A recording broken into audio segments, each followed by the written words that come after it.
Saludos, amada familia, que la paz de Dios sea con cada uno de ustedes en este día maravilloso que ha creado nuestro Señor.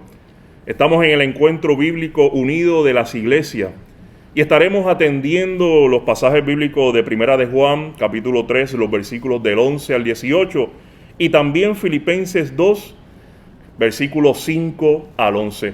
Nos encontramos en el templo de la Iglesia Cristiana Discípulos de Cristo en el barrio Sonadora, donde mis compañeros Carlos y Gama fueron pastores de esta comunidad de fe. Y ahora el turno me toca a mí. Y desde este verdor, desde esta montaña verde esperanza, enviamos un fuerte abrazo a toda esta comunidad en línea que se conecta a este encuentro bíblico.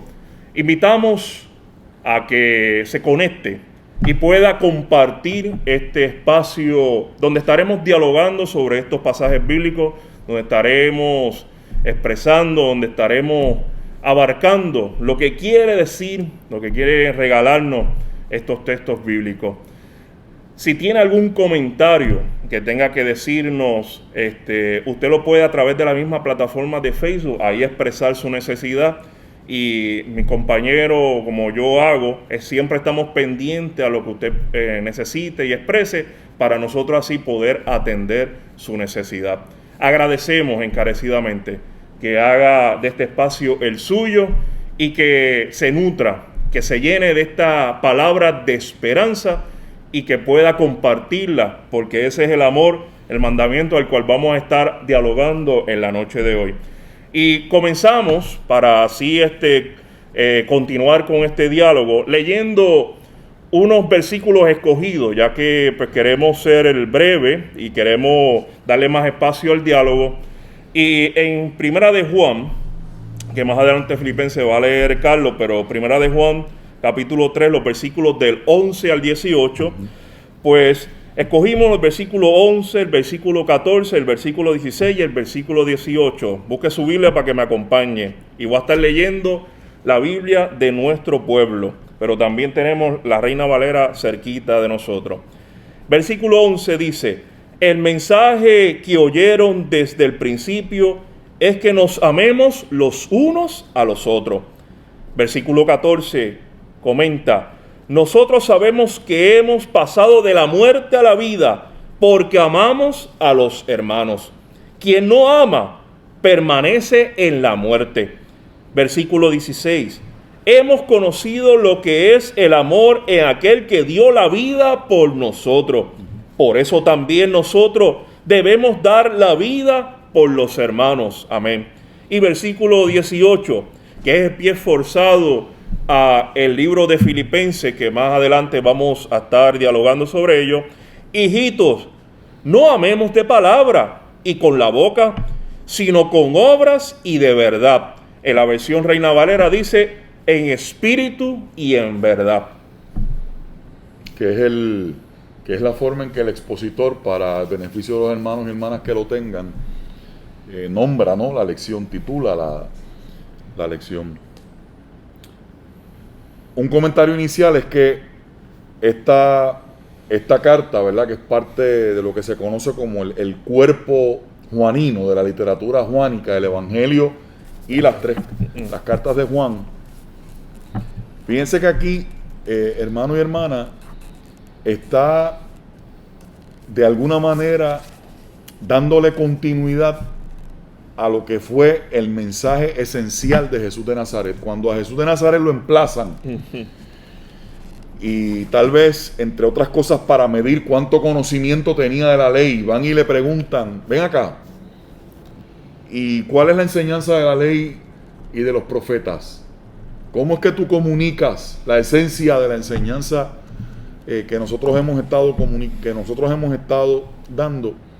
Y Jesús dice: bueno, de todo ese montón de disposiciones y de legislaciones que hay, jurisprudencia, el asunto medular es este: amarás a tu Dios sobre todas las cosas y amarás a tu prójimo como a ti mismo. En eso se resumen la ley y los profetas. Lo demás son afirmaciones que están y encuentran su legitimidad en virtud de esto, pero el centro es este. Así que esta literatura, ya un poquito más adelante, ¿verdad? Ya ha pasado un tiempo después de la muerte y la resurrección de Jesús, han pasado unas cuantas décadas después, viene a volver a recuperar ese mensaje, y me parece que hay que decir que también lo radicaliza un poco más, porque aquí, en estos versos que leyó, dentro de esos versos que leyó José, hay unos que no se pudieron leer por razón de tiempo.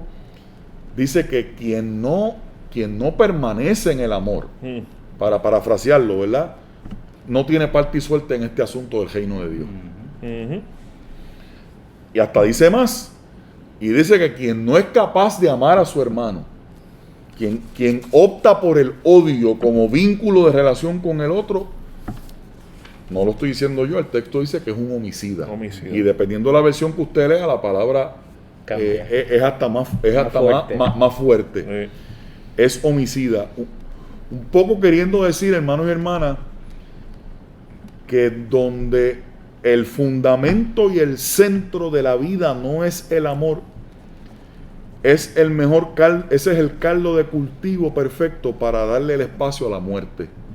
O sea, los espacios que no permitimos o que intencionalmente no procuramos que sean ocupados por el amor como centro ético de vida, como fundamento y brújula de la conducta, estamos dándole el espacio a la muerte y a cualquiera de sus manifestaciones. Lo que no ocupe el amor, lo puede ocupar la muerte. Sí, así que un poco es como diciendo, hay que, como todo en la vida cristiana, hay que escoger dónde es que tú te vas a parar. Si en los que ocupan su vida con una cosa o permiten que sea la otra. Este mensaje que habéis, dice en la versión Reina Valera, ¿verdad?, oído desde el principio, que nos amemos los unos a los otros, obviamente nos enfatiza la necesidad que los cristianos y cristianas del primer siglo tuvieron en diferentes escenarios después de la muerte y resurrección de Jesús, ¿verdad?, cristianos y cristianas de otras generaciones, seguir recordando y seguir enfatizando en ese tema fundamental y esencial que es el tema del amor. Pero no solamente es recordar el mensaje desde el principio, es también contextualizarlo, ¿no?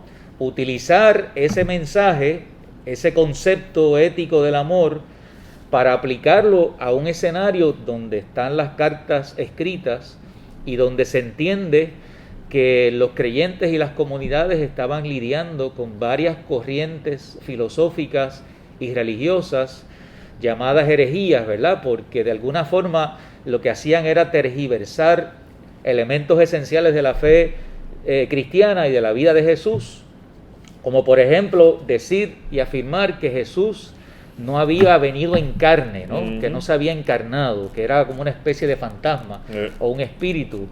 O afirmar que lo más importante no era la conducta del ser humano, no era la ética, ¿verdad?, en las relaciones y los vínculos, sino que lo más importante era alcanzar un nivel de iluminación que estaba fuera del contexto y del escenario de las relaciones humanas. Pues aquí está la carta y el texto bíblico poniendo en contexto y cualificando qué es lo que significa amar, ¿verdad? Y qué es lo que significa amar. Precisamente es el tema de la lección, amar como Cristo.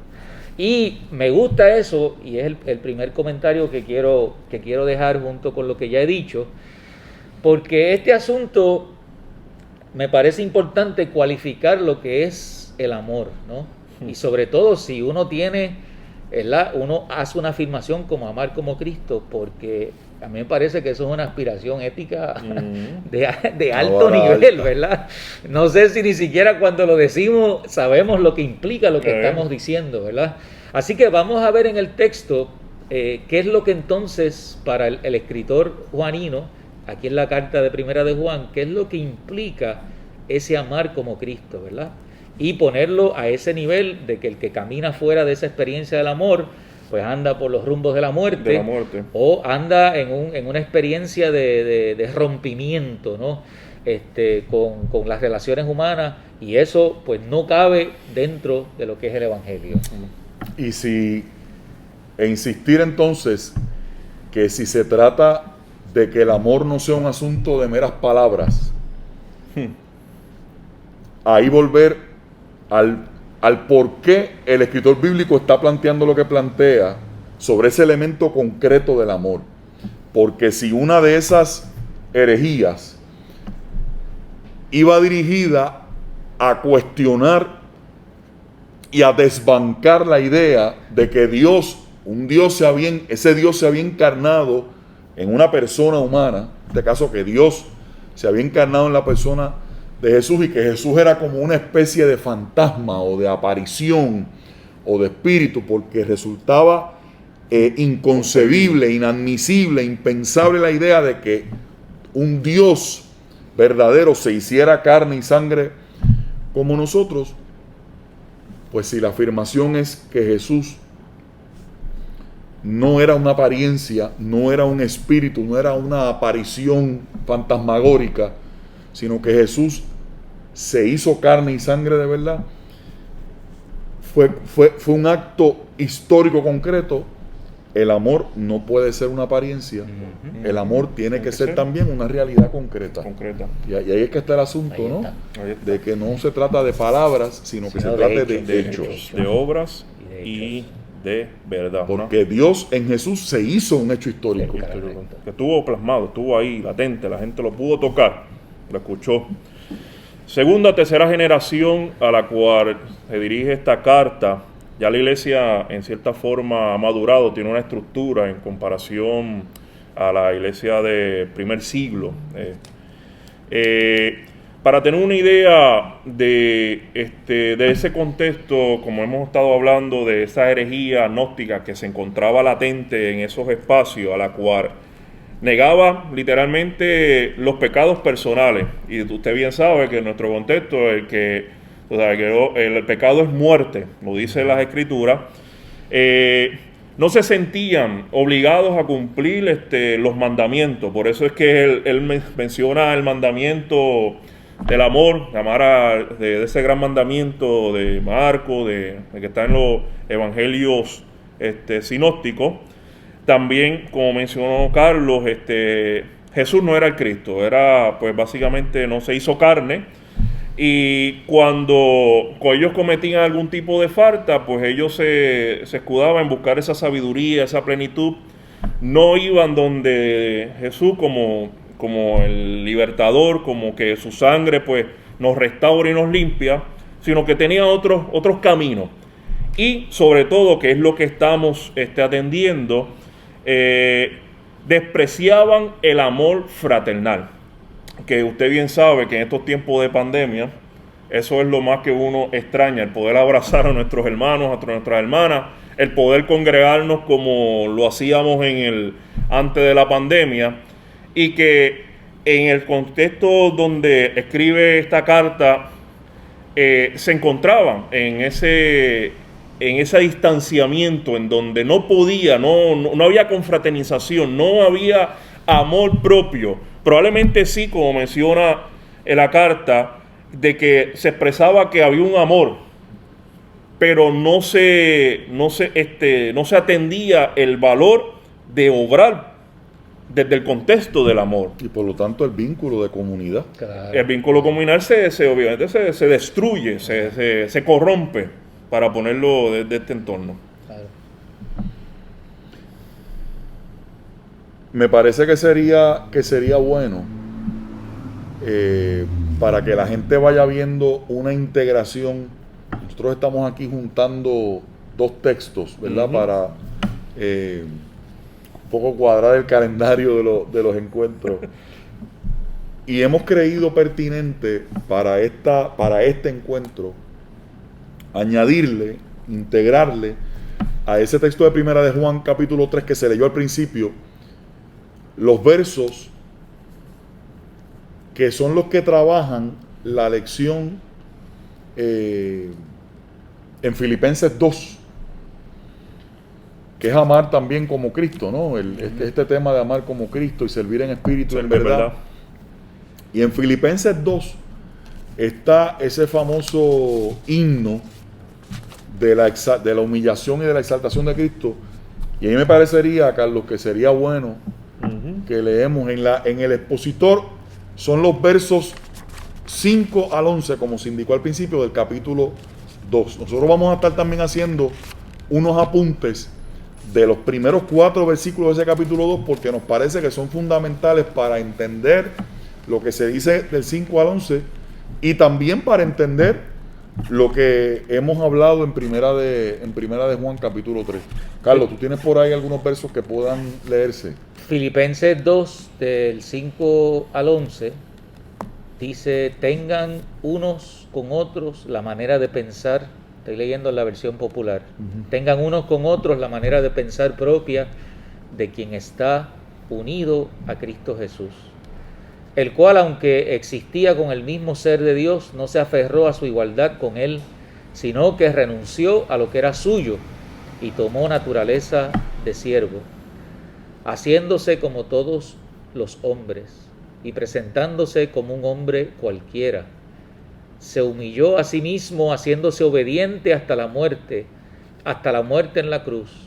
Por eso Dios le dio el más alto honor y el más excelente de todos los nombres, para que ante ese nombre concedido a Jesús doblen las rodillas en el cielo, en la tierra y debajo de la tierra, y todos reconozcan que Jesucristo es Señor, para gloria de Dios Padre. Este texto siempre, Extraordinario. ¿verdad que sí? Tan rico, tan hermoso. Y maravilloso. Bueno, el referente fundamental de la ética cristiana, ahora que leemos Filipenses 2, sigue estando el asunto del amor, pero aquí viene a apuntar hacia esa realidad concreta de la vida y del obrar de Jesús. O sea, el referente fundamental de la ética cristiana es la actitud de servidor que adoptó Jesucristo, la actitud de siervo. Y ponga su ojo, hermano y hermana, que va a trabajar ese argumento de una manera muy particular y muy rica también. Porque fíjese que de lo que está hablando el texto es de que, y cuando nosotros miramos los primeros 4 versículos de ese capítulo 2,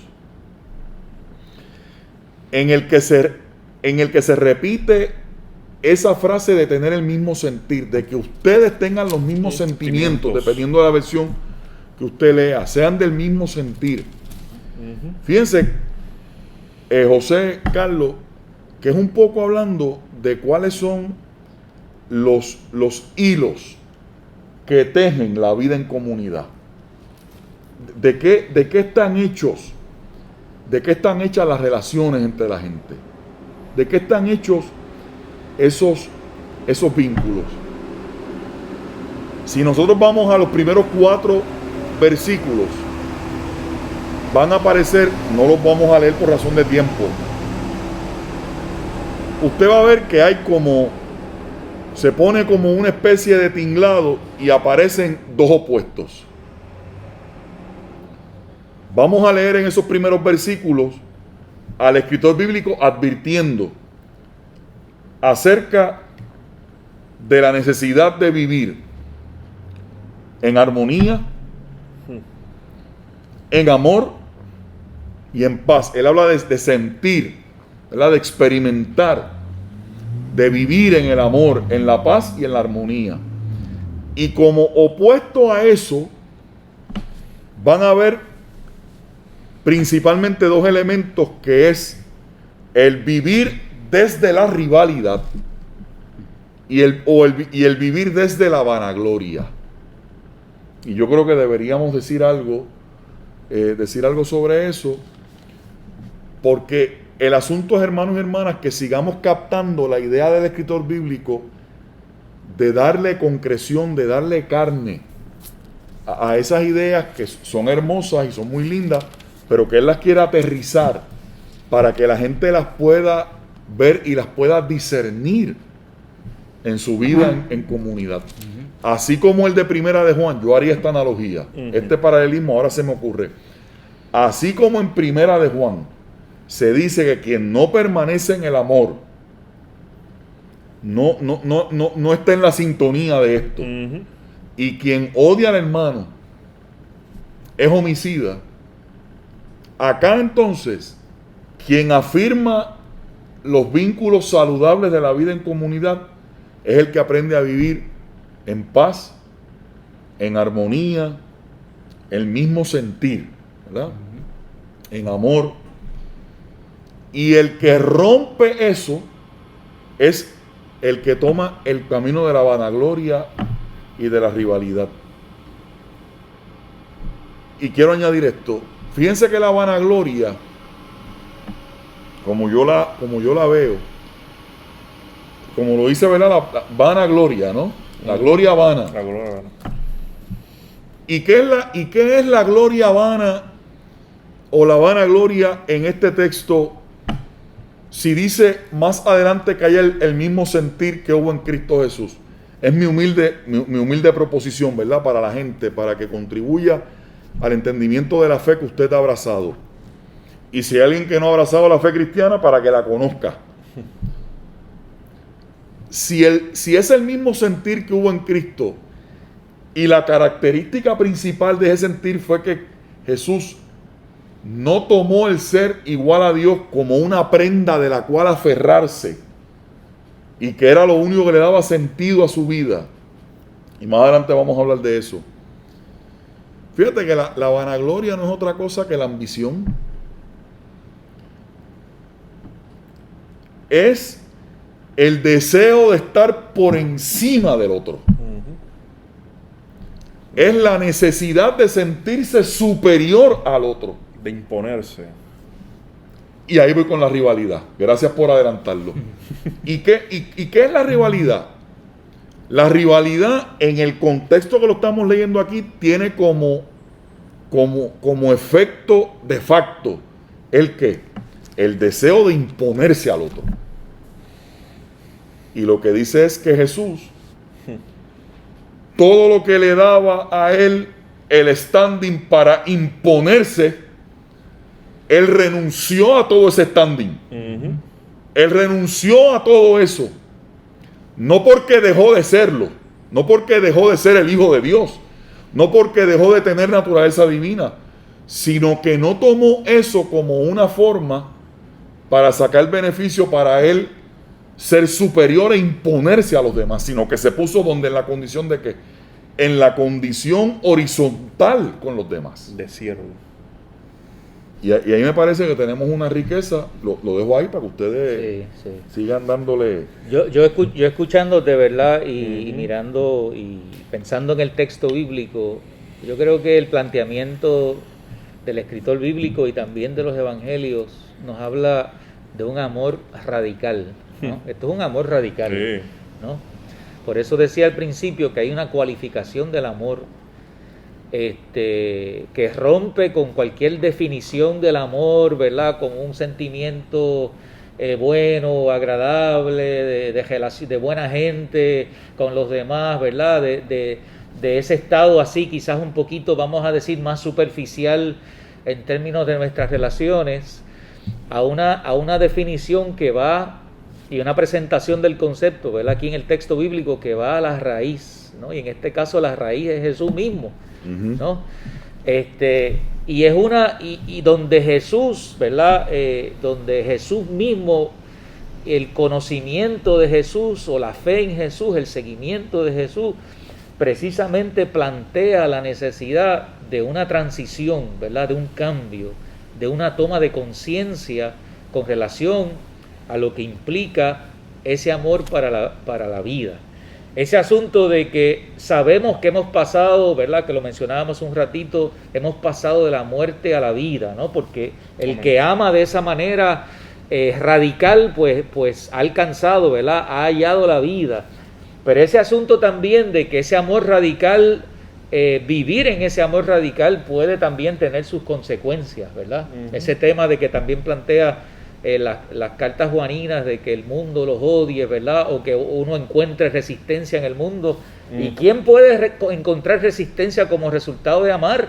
¿Verdad? Si tú dices, eso es una cosa buena, bueno, el que ama radicalmente, ¿no? El que hace un compromiso de vaciamiento para asumir la causa, el dolor, el sufrimiento del ser humano, y como también plantea en Primera de Juan, en el asunto de entregar y dar la vida por los demás.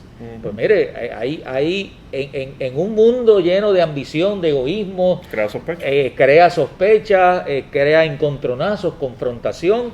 Hace una semana atrás estábamos recordando el natalicio de Martin Luther King Jr., el reverendo, precisamente, que vivió una experiencia de amor radical, ¿no? Y desde ahí proponer y hablar sobre la necesidad de relaciones más equitativas y mayor justicia, en contra también de la pobreza, del militarismo, y ese amor radical precisamente es lo que lo lleva finalmente a la muerte.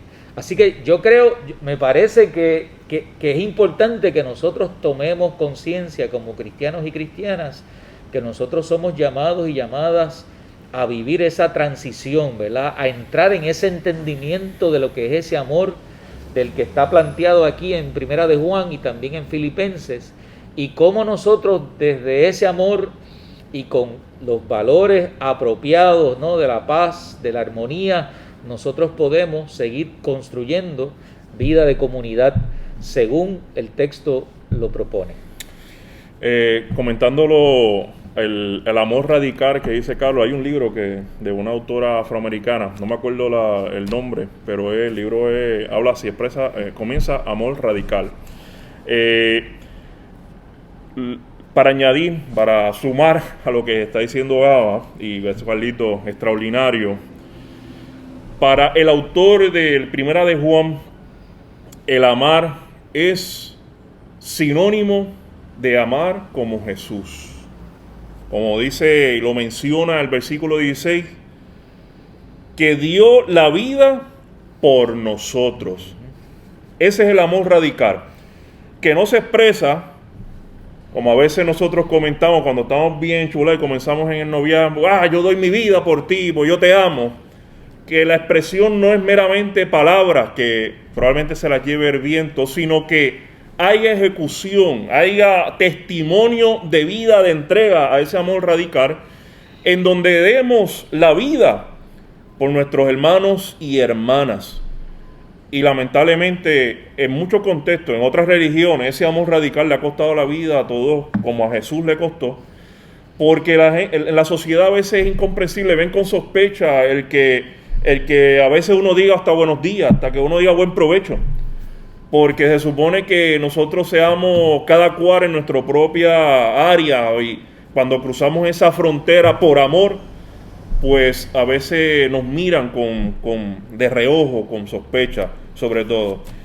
Y sumando a Filipenses, este capítulo 2 maravilloso, este himno, Pablo pues nos habla de que ese sentimiento, esa entrega, porque lo contrario sería añadirle muerte a nuestro semejante, añadirle un muro de contención, una muralla, como dice haciendo punto en otro son, aquellas personas que deseen una transformación, probablemente hasta un simple abrazo que tanto necesitamos en estos días y que no podemos por la pandemia, y eso significa que eso es amor también en este contexto que estamos viviendo de pandemia.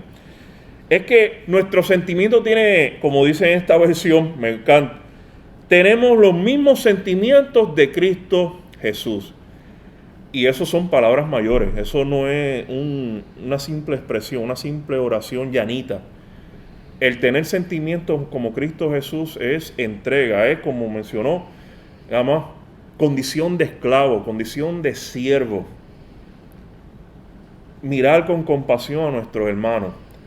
No desde, como mencionaba el pasado domingo, no desde la altura, no desde la posición donde encontramos y damos una simple limosna a aquel que se encuentra probablemente desvalido y que no se pueda levantar por la condición de salud en que se encuentre, y nosotros a lo mejor con una simple ofrenda o con una simple llamada, que no son simples, no quiero también minimizarlo, pero que a veces nos sentimos que que cuadramos la chequera, que hicimos el gesto.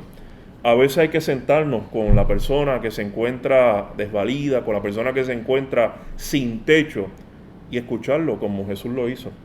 A veces hay que tocar el leproso, aunque tengamos miedo que nos contagiemos. Eso es un amor radical, un amor que hasta nosotros estamos aquí transmitiendo, estamos a este diálogo, y probablemente tengamos luchas en nuestro contexto. Esa es la condición de siervo, de esclavo, a la cual nos llama Pablo que tengamos sentimiento. También de que se humilló. Eso es una lucha para todos nosotros. ¿A quién le gusta humillarse todos los días? Porque el ser humano siempre tiene la razón. Nosotros tenemos siempre la razón, aunque no la tengamos, pero el orgullo a veces corrompe todo nuestro entorno, como básicamente le está hablando el autor de Primera de Juan, que ha corrompido a esta comunidad al punto de que el individualismo está destruyendo ese amor fraternal en esta comunidad de fe, y ser obediente hasta la muerte. Hermano, cuando yo leo ese expresión, yo pues pienso en mi esposa, pienso en mis hijas, que eso no cancela, pero que eso es parte de nuestra situación, de nuestro entorno, de nuestro seguir a Jesús. Conlleva sacrificio, conlleva un cambio, un amor radical, como dice nuestro hermano Carlos, para nosotros así ser obediente y vivir en esa plenitud, vivir en ese espacio lleno de esperanza, porque uno no va solo, uno va acompañado por aquellos y aquellas que deseen un cambio. Yo agradezco a Dios que en un momento dado de mi vida envió gente radical, gente de amor, y ha enviado durante todo este proceso, hasta en este tiempo de pandemia, ha enviado a estos dos, y a Jaime, que está al otro extremo, para caminar este espacio. Eso es un amor radical. Estamos aquí, cerca, nos dicen hacer bien, nos dicen mascarilla, hacemos la provisión, pero siempre tenemos temor. Es que nosotros seamos compasivos a ese gran gentío que se nos acerca y le enseñemos. No que se haga tarde, no que se haga, no es que tengamos el poder adquisitivo, sino que seamos compasivos, que amemos como ama a sentimientos, tengamos los mismos sentimientos de Cristo Jesús. La pregunta quizás que yo la lanzo por ahí, ¿verdad? Es cómo en medio de una cultura y de una sociedad que está promoviendo por todos los lados siempre y alimentando el asunto de la ambición, el asunto del anhelo del poder, el asunto del pasar por encima, ¿verdad?, de otras personas en ese deseo, ¿verdad?, de búsqueda de privilegios personales, particulares, en una cultura que vive por distintas razones la rivalidad. En estas pasadas semanas, el primer caso de feminicidio en Puerto Rico, ¿verdad? Tragedia. Una situación de conflicto, de rivalidad, alimentada por un asunto de perspectiva, ¿verdad?, de género inadecuado, ¿no? Así que la pregunta es cómo vivir, ¿verdad?, o quizás es la aspiración, ¿verdad?, lo que plantea el texto bíblico en un escenario que va en una dirección muchas veces completamente contrario, ¿verdad?, o dando otro tipo de mensaje a la gente. Contéstasela. Bueno, pues por ahí es que están las huellas de este texto. Así mismo es.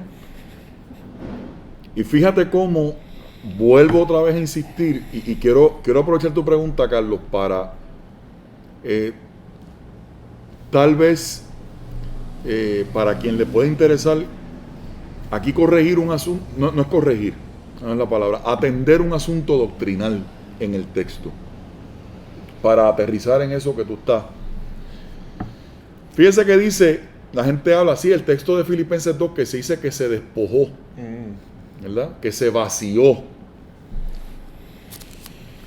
Quiere decir que Jesús, alguien con inquietudes más agudas dice, pero quiere decir que Jesús renunció a su condición divina, a su naturaleza divina.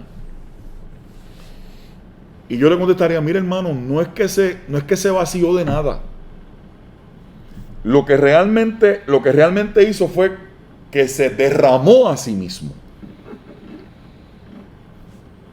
Que se entregó a sí mismo, que se vertió a sí mismo, si me permiten esa construcción del verbo. No es que renunció a lo que era, como él siguió siendo hijo de Dios. Y nosotros seguimos afirmando con el concilio de Nicea que era completamente Dios, completamente humano, ¿verdad? No podemos entrar en todos los detalles de eso ahora. Pero fíjense, y usted dice, ¿y qué tiene que ver eso con la pregunta de Carlos? Ahí voy ahora.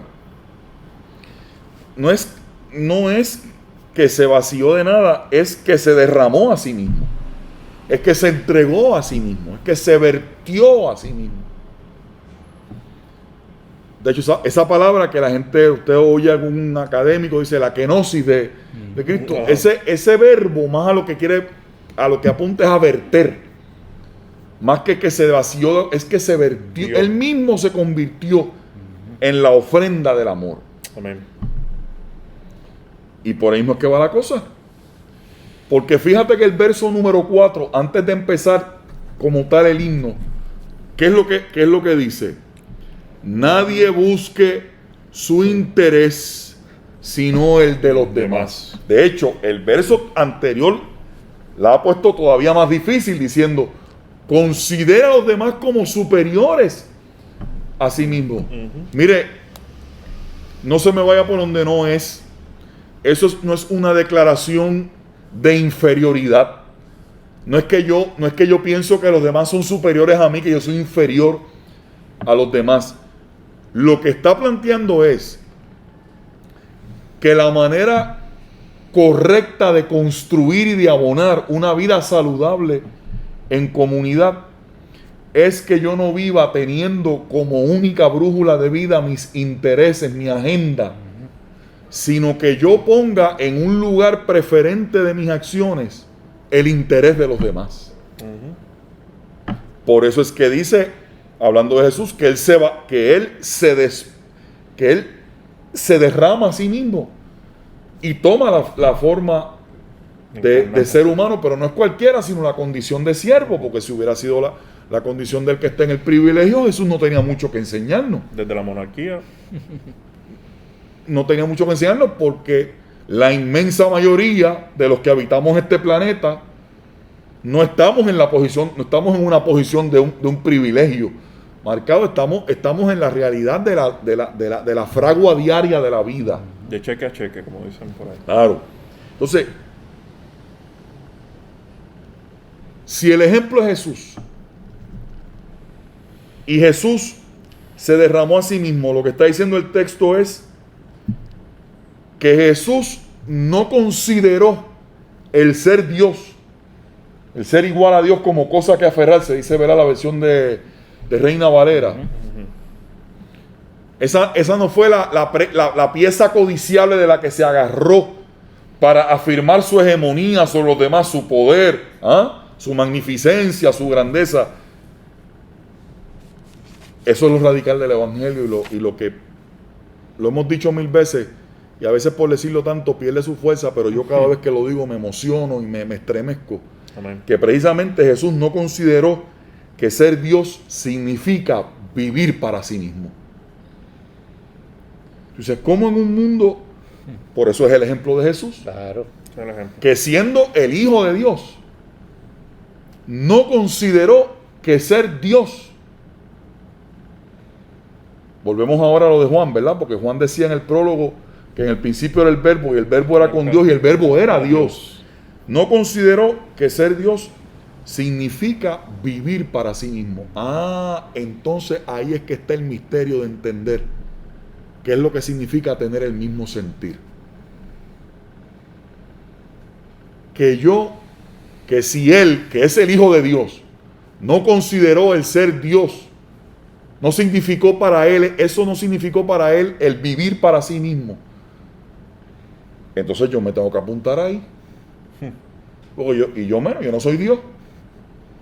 Entonces, si Dios es amor, Carlos, como tantas veces se afirma y José en el texto bíblico, y el amor es ¿qué? La entrega al otro. El amor al prójimo. La entrega al otro. La entrega al otro. Si yo digo que te amo, hay una entrega de mi persona en ese acto de amarte. Entonces, si Dios es amor, es decir, el amor es la entrega total al otro, entonces, en la decisión de Jesús de no vivir para sí mismo, porque no tomó el ser igual a Dios, como que eso significaba vivir para sí mismo. Si Dios es amor, es decir, la entrega total al otro, entonces en la decisión de Jesús no vivir para sí mismo, ahí es que Jesús se convirtió en la imagen perfecta de Dios. Amén. Es lo que yo humildemente propongo. Sí. Jesús se convierte en la imagen perfecta del Padre, Madre, Dios, del Creador de todas las cosas, no en la medida en que se aferra a la grandeza de ser Dios, sino en la medida en que está dispuesto a no vivir para sí mismo. Y ese es el camino. ¿Cómo en una sociedad vivimos así? Aquí está la ruta. Está la ruta. No viviendo todo el tiempo para mí mismo, porque fue la ruta que Jesús marcó. Y ahí es que viene también que si podemos hacerlo, ya estamos, ¿verdad?, en la parte final. Por eso es que es importante el asunto de entender que el que se humilla termina siendo exaltado. Claro. Porque porque a ese que decidió vivir de esa forma, se le da un nombre nuevo. Que me gustaría que pudiéramos hacer un comentario final sobre el asunto del nombre. Pues por ahí simplemente quería seguir. Podemos verificar ahí cómo vamos del tiempo. Ya estamos en la parte ya. final. Ese asunto de que Jesús, en esta actitud que describe Filipenses, alcanza el título de Señor, ante el cual se doblará toda rodilla, como dice ahí y afirma el texto bíblico. Que ese es el nombre que recibe. Que es el nombre que recibe, que es nombre sobre todo nombre, y que ciertamente es un título de autoridad, es un título de nobleza, es un título de poder, ¿no? Tanto en el Primer Testamento, y aquí sigue teniendo también esa misma connotación. Sin embargo, lo que muchas veces nosotros no tomamos en cuenta es el camino hacia esa gloria, ¿verdad? Porque ciertamente es un camino ascendente, ¿no? Pero nunca tomamos en cuenta lo que dice el texto que Jesús tuvo que asumir y la actitud que tuvo que asumir en su vida para precisamente llegar a ese reconocimiento. Esa gloria es costosa. Es costosa. Muy costosa. Y es un reconocimiento precisamente de algo que rompe con lo que es la conducta usual. Si usted quiere usar un concepto en el mundo, que Juan también utiliza ese concepto, ¿verdad?, para hablar de las actitudes y para hablar de la realidad de la sociedad y de la cultura de aquel tiempo, es una actitud, ¿verdad?, y un sentir que rompe con los patrones de ese mundo de maldad, o donde el maligno domina, o como usted quiera verlo. Y es precisamente ese rompimiento, ¿verdad?, ese camino que es distinto, el que alcanza el reconocimiento y alcanza la gloria.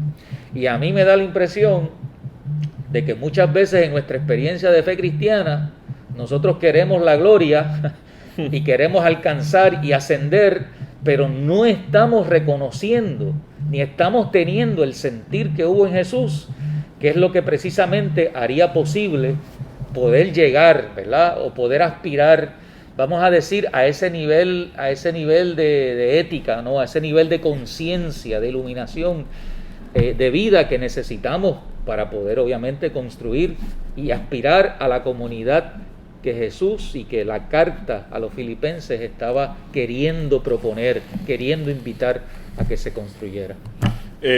Reafirmando lo que comenta Carlos, a veces nosotros, los que nos llamamos ser cristianos, nos enfocamos en lo que llamamos la salvación.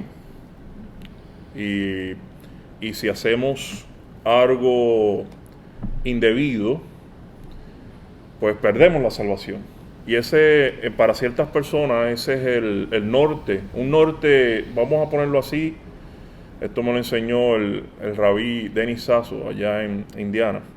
Ponemos esa mirada tipo vertical.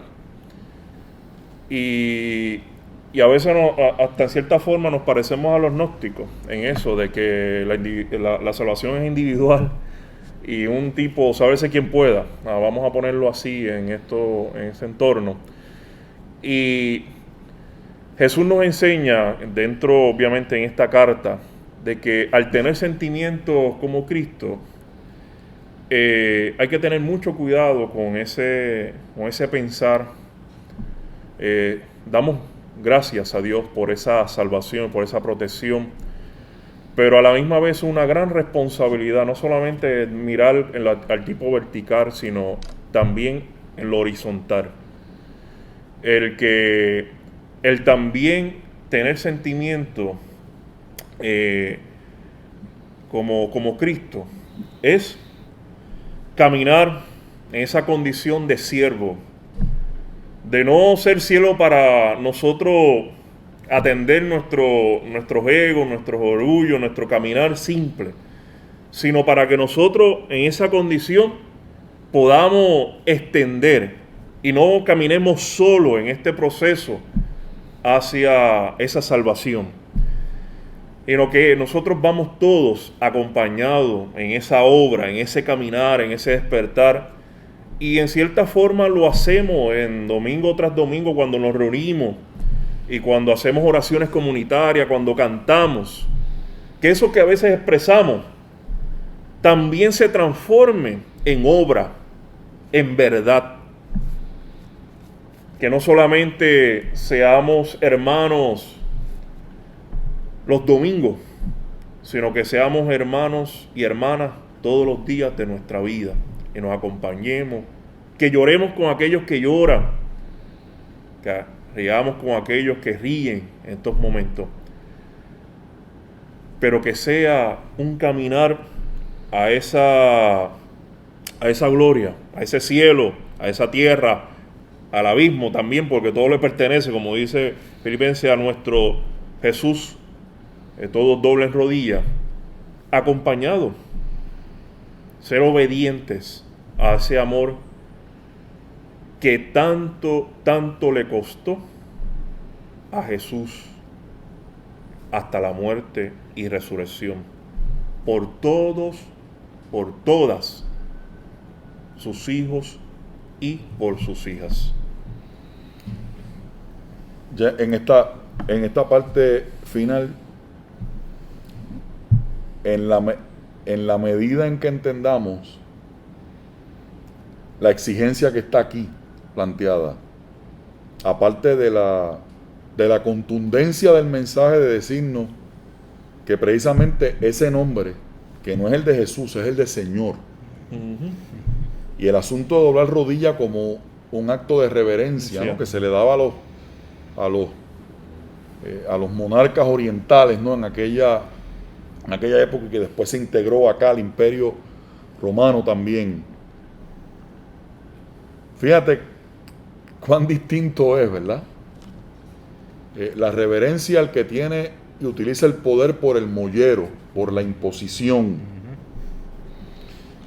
Y como tan trágicamente hemos visto en estos días, en estos eventos en los Estados Unidos,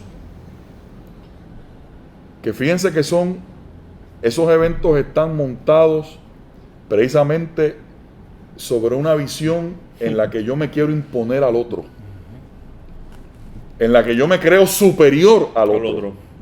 Lo que dice porque está ahí toda toda ese nacionalismo enfermizo, esa superioridad étnica, Ambición. ese asunto del racismo, del desprecio por el que es diferente a mí. Y yo por eso me creo superior. Eso es vivir desde ese nivel de la vanagloria y de la rivalidad, ¿no? y del poder enfermo. Pero exhibe su divinidad en el acto de entregarse. Y yo quiero insistir en eso, de no vivir para sí mismo, sino que toda esa gloria y esa magnificencia la demuestra en el acto que parece todo lo contrario a eso, que es en el acto, repito, de entregarse, de derramarse a sí mismo. Por eso nosotros también, frente al inicio de un nuevo cuatrienio en Puerto Rico, también debemos tener este criterio. ¿Quiénes son los que estando, no como Jesús, porque nadie es como Jesús, pero los que estando en espacios de privilegio, utilizan el privilegio como el caldo de cultivo para vivir para sí mismos? Vis a vis, volveremos a ser testigos en estos 4 años de quienes están dispuestos a vivir desde la entrega, desde la ofrenda de la vida, porque ese es el camino que marcó que recibió un nombre que es sobre todo nombre y ante el cual se dobla toda rodilla, obviamente con la connotación de que ese nombre Señor que se le daba únicamente, en este caso al emperador, obviamente aquí hay una, aunque Pablo no lo hubiera querido, hay una oposición a la propaganda imperial. Sí, no entramos en eso. Y un poco para que nosotros acá también identifiquemos quienes merecen que los llamemos de X o de Y forma, porque son los que realmente encarnan los valores de este hombre, de este ser, de este Dios y ser humano del que se nos habla acá. Los títulos se ganan. Eso es así. Creo que no hay nada más que añadir. Excelente, ¿verdad? El pasaje, el texto bíblico, su riqueza, sus posibilidades. Y esperamos que haya en nosotros el mismo sentir. Que haya en nuestro país, en nuestro liderato, en nuestras iglesias, nuestro liderato pastoral, amén, ministerial, el mismo sentir que hubo en Cristo Jesús. Amén. Gracias, hermanos y hermanas, por acompañarnos, y gracias, José, por recibirnos acá siempre en Sonadora. Dios les bendiga, familia. Un abrazo a todos. Dios les bendiga.